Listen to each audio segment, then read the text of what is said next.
Most of us went to sea soon after we came out of school and college and slowly slipped into the routine of adulthood. Somewhere along the way, that carefree child inside us faded. We would pass by cricket ground, watch kids playing, and the thought would tug at us.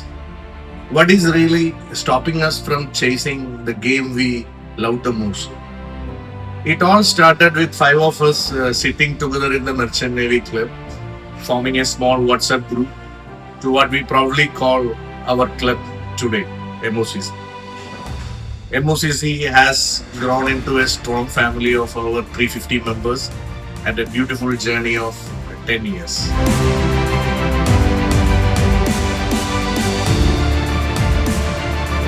Forming a WhatsApp group was the easy part. But to actually play a match, we needed 11 players. And that raised the real question. Where do we find 11 like-minded seafarers willing to commit? It wasn't easy. Finding those 11 felt like finding a needle in a haystack. But we didn't give up, and eventually we found our 11.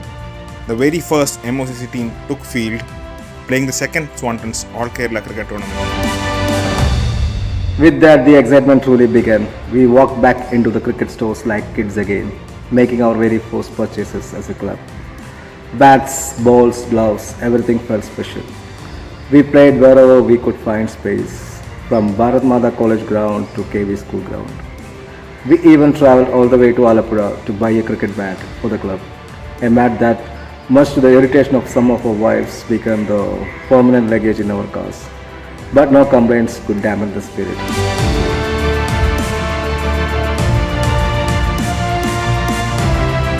As the games began, we played with all the enthusiasm we had. But very quickly, reality hit us. Our body had clearly rusted. A single over would sometimes have 5 or 6 wides. Bats missed the shots, and clearing the boundary felt like a distant dream. One thing became very obvious. Enthusiasm could take us only halfway. Fitness, something most working professionals tend to overlook, was the real key. And that's when our next session at Maharaja's ground began.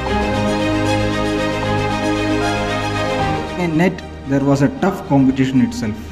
Our president would wake up 5 in the morning and rush to the ground to fix the stumps, which is in simple terms mean that claiming our space.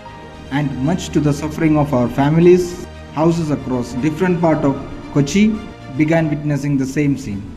Young to middle-aged men quietly slipping out before sunrise, bats in hand, making their way to the nets. It was not easy, but worth it.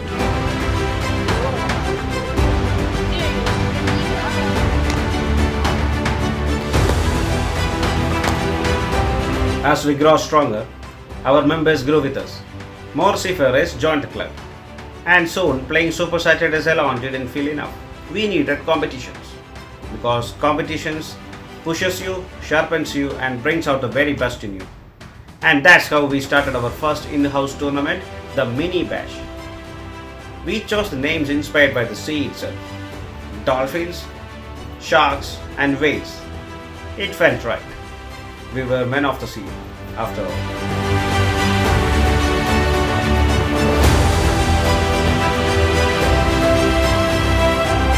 So as the club matured, the tournament evolved to Mini Bash, a 3-team red ball tourney, now grew into a flagship white ball Big Bash tournament featuring 4 teams named after the constellations.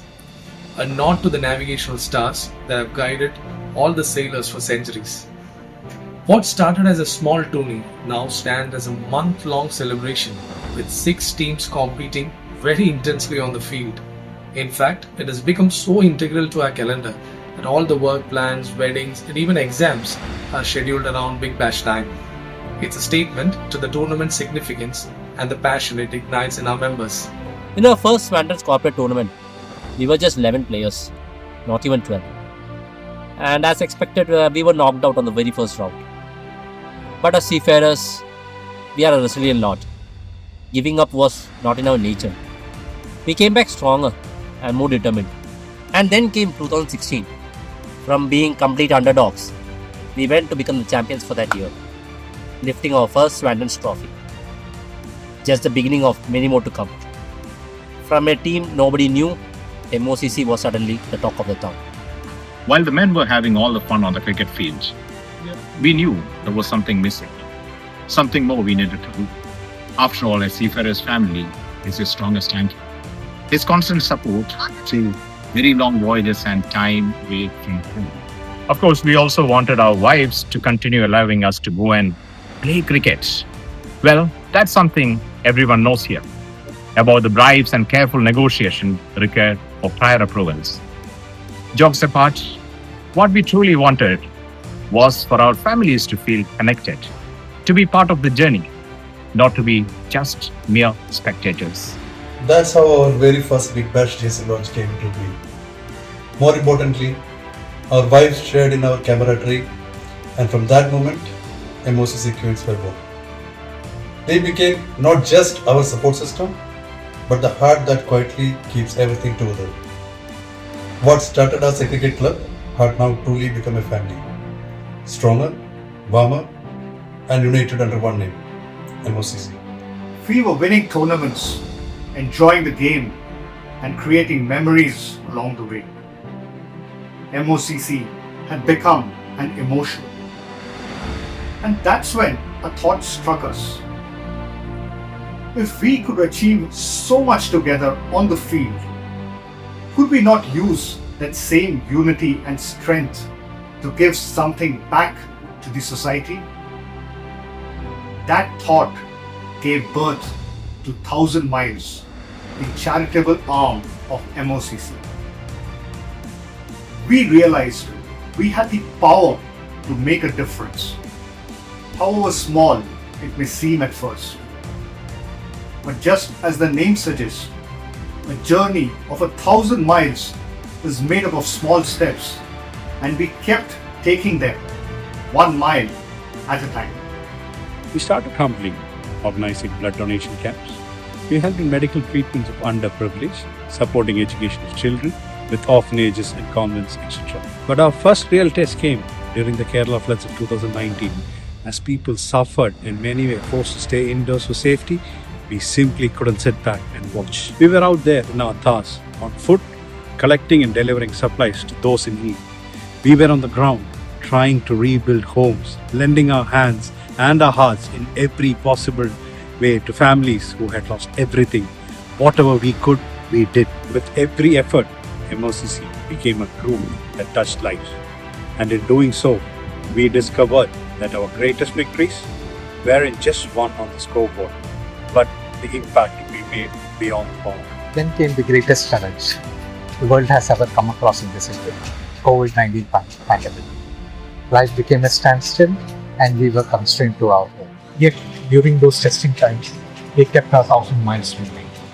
We organized vaccination camps, helped seafarers reach their home, and also supported their families. Gradually, we did recover from the coronavirus, and after a break of around 3 years, in 2023, the Big Bash was back. Aptly themed, the return of good times. Yes, with games and matches which went down to the wire, and a final that produced a game for ages. MOCC's cricketing journey was truly back on track. But one thing really haunted us. Since Swanton's Cup victory in 2019, Team MOCC had not won any major tournament in the next 3 years. Were we not just good enough? Or the standard of amateur cricket circuit has gone way ahead of what we were producing? But we seafarers are very strong, but we don't give up easily. Whether it's a hurricane or a cyclone that is ahead of us, we find our ways to sail past these challenges. We were not ready to give up, but we put our extra hard yards. Slowly and steady, we got back to our winning ways, lifting the Acme Cup 2024, the Kings Cup 2024, and finally reclaiming our crown, being the champions of the Swanton's All Kerala Cricket Tournament 2025 for the 4th time, more than anyone else. Wow, what a finish! What a finish to end up the match. Completed the match in 14 overs with the 1 over to spare. Winning the match, winning the competition by 5 wickets. And MOCC are the champions of the 10th edition of Unimoney Cricket Corporate Cricket Tournament 2025. It has been an exciting 10 years of journey for the club. And guess what? We seafarers love long voyages.